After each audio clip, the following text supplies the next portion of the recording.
Let us start with our next chapter, separation of substances.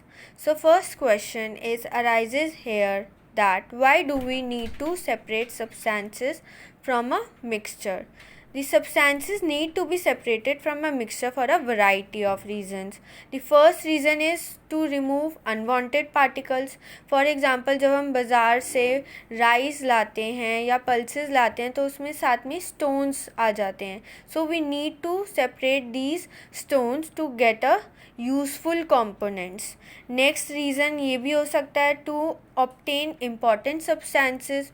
The air around us is impure. It consists of many gases such as oxygen, carbon dioxide, nitrogen, etc. But along with these gases, it also contains dusts and impurities which are needed to be separated from the air to obtain the useful gases. So, to obtain important substances. Next reason ये भी हो सकता है to obtain pure substances. For example, salt water is not very important to us but salt and water individually are very useful to us. Hence we need to separate both from each other. So these are the main reasons. So there are several types of separation techniques that are used to separate substances from the mixture. Some of them are threshing, winnowing, hand picking, sieving, etc. We are going to discuss about these methods one by one. Our first separating technique is threshing. Threshing is a technique which used to separate grains from the stalks.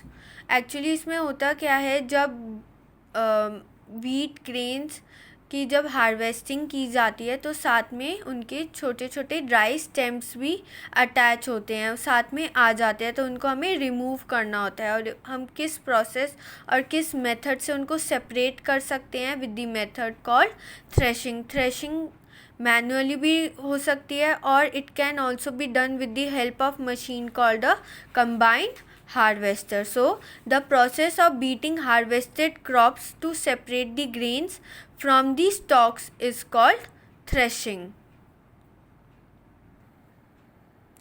Next method of separation is winnowing. It is used to separate chaff from the grain with the help of wind or blowing air is called as winnowing. तो इसमें क्या होता है, जो chaff होती है, chaff क्या होती है, जो अनवांटेड जो स्टेम्स होती हैं, ड्राइड स्टेम्स और टाइनी पीसेस ऑफ लीव्स, इसको कलेक्टिवली हम चैफ बोलते हैं. तो इसमें क्या होता है, जो फार्मर्स होते हैं वो हायर लेवल पे खड़े हो जाते हैं and they let the mixture of chaff and the grain to fall on the ground.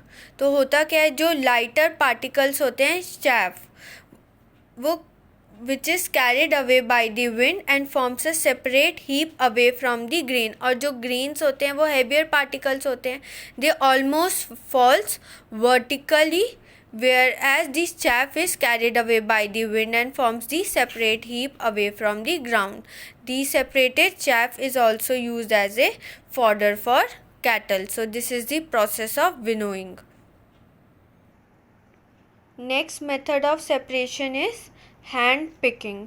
आप जब राइस, वीट, पल्सेस शॉप से लाते हो तो उसमें मैनी इम्प्योरिटीज़ होती हैं, जैसे small stones, unwanted grains etcetera. उसको आपकी मम्मी कैसे सेपरेट करती है? By using hand. So the method in which substances in a mixture can be separated by just picking them out with the help of hand is known as hand picking. और ये जो method आप use करते हो उसमें आपको कुछ चीज़ों का ध्यान रखना पड़ता है. क्वांटिटी, जो मिक्सचर की क्वांटिटी होनी चाहिए वो स्मॉल होनी चाहिए. जो अनवांटेड सब्सटेंस होना चाहिए जिनको आपको सेपरेट करना है वो भी स्मॉल क्वांटिटी में ही होना चाहिए. और उनका साइज़, शेप और कलर डिफरेंट होना चाहिए यूज़फुल सब्सटेंसेस से. सो ये सब चीज़ों का आपको ध्यान रखना पड़ता है जब आप हैंड पिकिंग मेथड यूज़ करते हो. Next method of separation is sieving.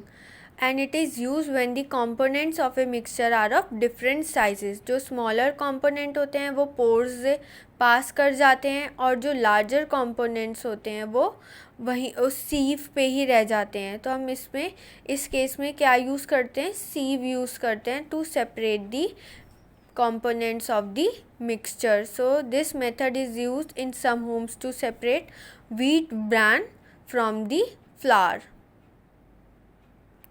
We will discuss more methods in the next video.